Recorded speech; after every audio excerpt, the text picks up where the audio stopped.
Selamat datang di Nasihat Ayah. Jangan lupa subscribe kalau kamu suka kontennya ya. Ada nggak sih manusia yang nggak punya jodoh? Ada. Kok bisa? Jodoh itu kan yang menikah sama kita, itu jodoh kita. Dan Pak Ari pernah ya jelaskan masalah itu. Jadi kalau orang bilang, oh ini enggak jodoh ya, bukan. Memang tidak, bukan jodoh itu. Orang yang sudah membina hubungan, terus akhirnya putus, Tidak kawin. enggak menikah, ya bukan jodohnya, ya betul bukan jodohnya. Karena yang dinamakan jodoh itu yang menikah. Pria wanita menikah itu jodoh. Udah pasti jodoh gitu loh. Bukan kayak, oh jodoh saya tuh yang kemarin, ini saya nikah sama dia nggak supaya nikah aja gitu, bukan ya? Enggak. Ya. Itu cuma alasan-alasan aja untuk tujuan-tujuan tertentu, egonya dia. Berarti ada manusia yang tidak punya jodoh gitu ya? Ada orang rahib-rahib yang tidak menikah itu sampai meninggal kan enggak punya jodoh dia. Walaupun aku pernah dengar sih katanya menyiapkan jodoh untuk semua manusia katanya ini. Oh, semua manusia yang berjodoh, tapi manusia ada yang tidak berjodoh. Jadi jangan kamu bayangkan bahwa semua yang kita alami ini semua itu diberikan plek seperti orang memberikan hadiah, tidak. Tergantung usaha kita kan. Nah, ada orang yang sudah meniatkan dirinya bahwa dia tidak akan menikah. Seperti tadi pastor misalnya atau apa. Ya sudah, dia tidak dapat jodoh. Memang. Berarti salah itu ya tadi yang apa? Yang Tuhan menyiapkan jodoh untuk semua manusia. Menurut ayah itu tidak tepat, menurut ayah. Tapi nanti kan pasti ada yang membantah itu. Oh, itu ada hadis sih, ya silakan. Soalnya ya ada ya orang yang misalnya belum sempat menikah udah meninggal misalkan. Ya. Ya itu berarti nggak ada jodohnya gitu ya. Ya memang nggak ada jodohnya dia. Jadi jodoh itu yang dinikahi intinya begitu ya. Iya. Boleh nggak sih kita menyebarkan aib orang yang kita benci? Misalkan kita bermasalah dengan pasangan, lalu kita menyebarkan perilaku buruk pasangan kita di sosial media gitu. Ya pasti nggak boleh. Jadi sekarang dengan adanya sosial media ini kan ada aja orang-orang yang suka gitu kan. Dia menceritakan aibnya pasangannya. Ya kan, misalnya istri menceritakan aib suami atau pacarnya atau apa, dan suami juga begitu kadang-kadang, ya kan. Ya itu jelas itu perilaku yang buruk. Kenapa buruk? Ya karena untuk apa dia menyebarkan itu? Siapa tahu apa supaya tidak ada korban selanjutnya misalnya gimana? Oh, itu bukan urusan dia. Bukan urusan dia itu korban selanjutnya. Kecuali itu penipuan-penipuan yang artinya bukan pasangan ya. Kalau pasangan itu kan sifatnya sudah pribadi berarti. Tidak boleh hubungan pribadi dibuka. Sepanjang bukan kriminal ya tidak boleh. Tapi kenapa nggak boleh, kan pengen sharing aja? Tidak boleh, tetap. Tidak boleh kalau namanya pasangan ya, apalagi suami istri. Harus ditutup rahasia itu. Walaupun misalnya pasangannya selingkuh gitu misalkan. Ya tetap tidak boleh. Tapi kan kriminal kan selingkuh kan? Iya, tapi ini kan urusannya urusan hubungan pribadi. Oh gitu. Tapi kita tidak boleh, tetap harus, namanya suami istri harus ditutup. Apalagi kadang-kadang orang suka ngomongin gitu itu tanpa saksi. Tapi kalau ada buktinya boleh berarti diomongin? Kepada pihak yang berwajib. Oh gitu. Kepada polisi, kepada hakim, kepada pemuka masyarakat, ulama misalnya, boleh, tidak apa-apa. Atau kepada keluarga boleh. Tapi kalau cerita keluar tidak boleh. Ya pokoknya prinsipnya itu, kalau kriminal itu tidak apa-apa disebarkan, supaya orang lain tidak terkena akibatnya. Tapi kalau sifatnya interaktif, itu tidak boleh. Bagaimana cara menjadi laki-laki yang diidam-idamkan oleh wanita? Wah. Ya itu nomor 1 bertanggung jawab, ya kan. Kemudian yang kedua juga bisa menjadi pemimpin, ya kan. Bisa memimpin. Karena orang itu yang dibutuhkan kalau seorang laki-laki kan dia, kemampuan dia dalam memimpin rumah tangga gitu kan. Istilahnya diidamkan itu kan tujuannya nanti akhirnya kan juga menikah sama satu orang gitu kan. Nah ya. Jadi bisa menjadi pemimpin yang baik, terus berprestasi juga. Orang laki harus berprestasi. Kalau orang laki tidak berprestasi, itu dia pasti buat pasangannya bukan sesuatu yang bagus lah. Nah, berprestasi ya silakan di bidangnya masing-masing. Tidak menarik lah gitu ya. Kalau nggak ada prestasi tidak menarik gitu. Tidak menarik ya. Kalau tidak tanggung jawab juga tidak menarik. Bayangkan kalau misalnya laki-laki tidak punya rasa tanggung jawab.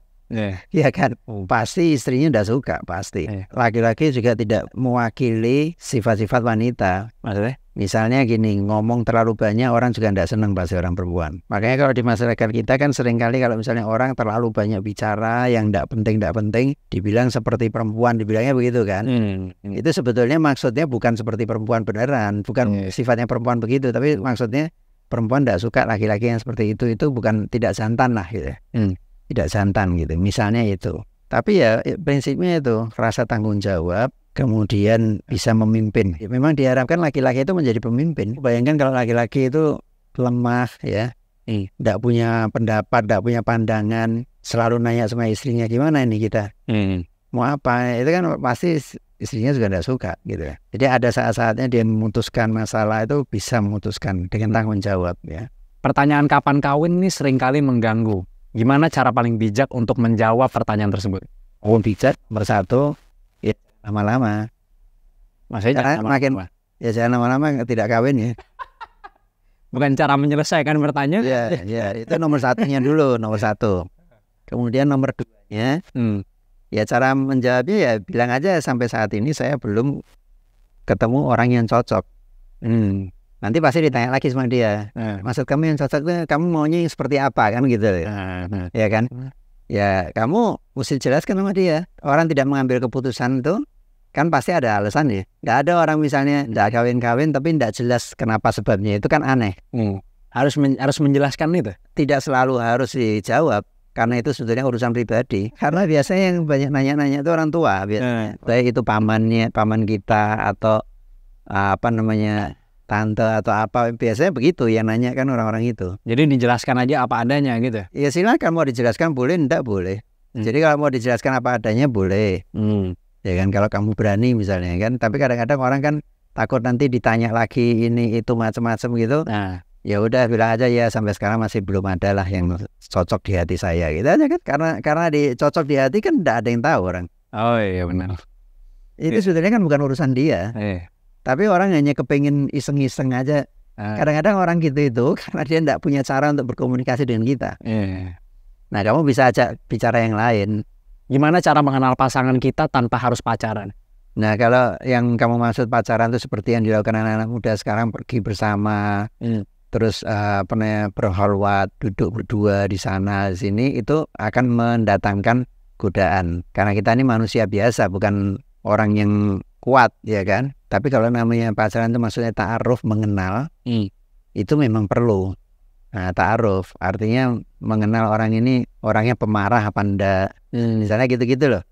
Yang sifatnya gitu kan, itu memang perlu. Tapi kalau yang kamu maksud itu adalah pacaran seperti yang banyak anak-anak muda lakukan ini dengan bersenang-senang, kesana kemari berduaan misalnya, itu sebaiknya tidak dilakukan. Tanpa tujuan mengenal gitu maksudnya gitu ya? Ya kalau bersenang-senang kan pasti tidak untuk tujuan mengenal. Jadi kalau tujuannya untuk mengenal orang itu, keluarganya dan sebagainya, itu penting.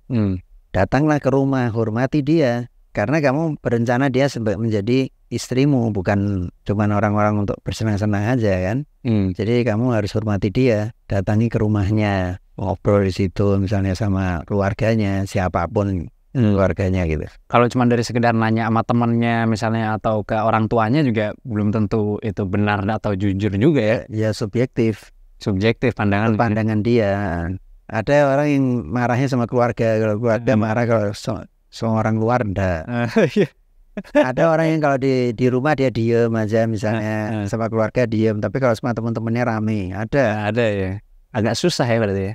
Ya mengenal dengan cara, ya memang satu-satunya jalan ya dengan ta'aruf itu, datang dengan sikap yang sopan, tidak berholwat, berdua di dalam satu kamar gitu misalnya yang tertutup. Jangan melakukan itu gitu aja. Nah, ngobrol seperlunya. Jadi kembali ke masalah pacaran tadi itu, kalau tujuannya ta'aruf untuk mengenal, itu menurut saya memang perlu dilakukan. Tapi kalau tujuannya untuk lain-lain, itu tidak boleh, tidak perlu dilakukan lah. Jadi memang kan suruh ngelihat nomor satu itu kalau milih pasangan itu kan agamanya. Di samping faktor-faktor lain, kecocokan dan sebagainya itu, tapi masalah agama juga harus jadi pertimbangan. Dan keluarga juga, keluarganya menjalankan agama dengan baik. Nah, artinya menjalankan agama dengan baik yang sederhana-sederhana aja, misalnya sholat. Ada orang yang Islam, saya keluarganya Islam ini, tapi tidak pernah sholat, bapaknya, ibunya tidak pernah sholat. Ya itu dia pasti akan menganggap agama ini gitu penting, itu hanya pelengkap kehidupan aja. Sholat adalah alat pelarian untuk kalau saya dalam kesulitan. Ya sudah, kalau yang begitu berarti agamanya lemah gitu loh.